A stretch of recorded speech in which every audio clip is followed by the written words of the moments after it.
Why hello there, and welcome back to Swodororg Short Rest. And in this episode I'll be taking a look at a game that I've been getting a lot of requests for. Fluffy Bunny. A somewhat divisive game that has more than its fair share of supporters and detractors. So I figured as a trusted internet weirdo, I should throw my own opinions into the discussion. As you may have guessed, Fluffy Bunny is a game about bunnies, who may or may not be fluffy. Now, they're not entirely clear if this is your classic animals as allegory situation, something like Watership Down, or if it's more of like a psychological exercise, trying to put yourself into an unfamiliar frame of mind and experience the world from a radically different perspective. And you could say that was intentional, that they were trying to create something that would provide the user with a wider range of storytelling options, but I think it's actually a symptom of a larger issue that this game has. There is only one character type available, which is Bunny, and it does seem a little odd that they would bother defining something like character type when there's only one option, and that is something I will come back to. So beyond that, there are 3 options for fur type, 4 for color, 2 options for ears, and 2 for tail. So as you can see, there are not a lot of options here, and that might be fine for games with more traditional numerical attributes and mechanics, but in more freeform games like this, a character's traits are really the things that define them and how they interact with the game world, and the options here just feel significantly lacking. Like, there is no option for ear length, or spots, or really any kind of fur pattern, and not even a mention of whiskers. Now, characters do have one attribute: happiness, with gameplay revolving around raising your happiness to its maximum level by performing various feats. And this is where everything really starts to fall apart. A character's maximum happiness is 10, but their starting happiness is not specified. Is it 0, 1, 7? Who knows? It's a mystery.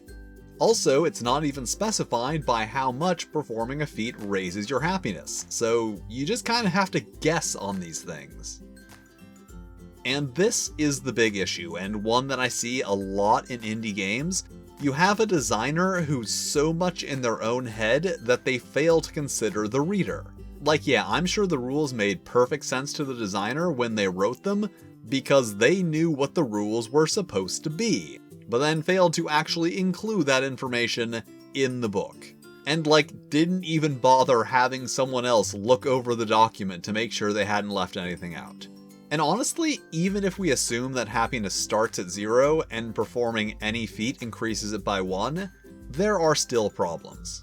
There are only 5 feats you can perform, making this game only slightly more versatile than Dallas, the television role-playing game.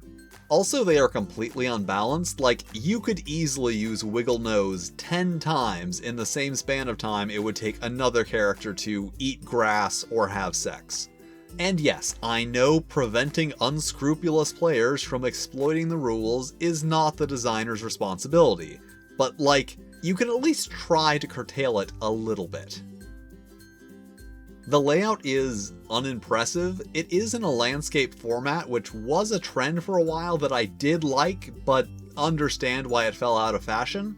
It also seems like it was laid out more for aesthetics than for actually delivering the content in an efficient manner, and all of the art is just photos that were run through a filter to try and make them look like drawings, which always looks way worse than photos or drawings. And at the end of the book, there's an ad for an expansion, which, surprise surprise, never came out. And this is another thing I see a lot that bothers me. You really shouldn't be teasing products in your book unless you're sure they're actually going to come out. It really just ends up making you look bad and like you can't deliver on your promises. Looking at you, Wizards of the Coast.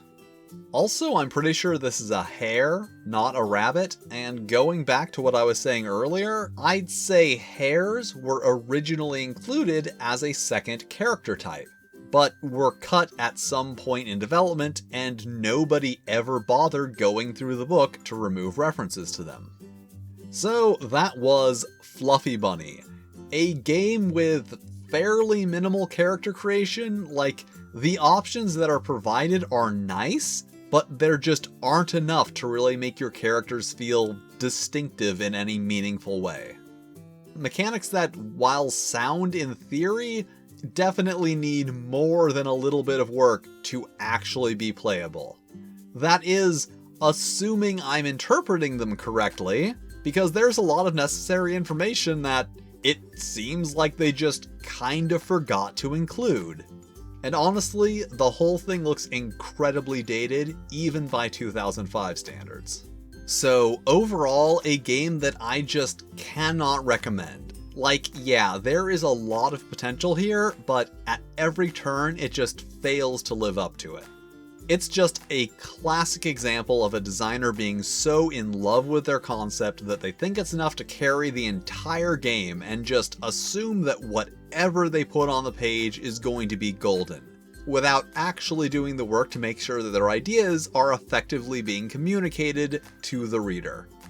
However, I will give the unofficial Klingon translation a 94%, losing 1 point because it is not written in traditional Klingonese script, but that is it for Fluffy Bunny.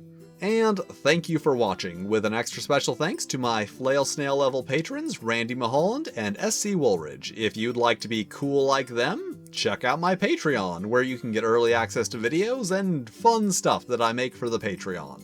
And if not, that's fine too. You can still hit all the lovely buttons, like, subscribe, these other videos. I've got lots of reviews of other games that are not jokes. Well, games that are not intentionally jokes. And I will see you next time.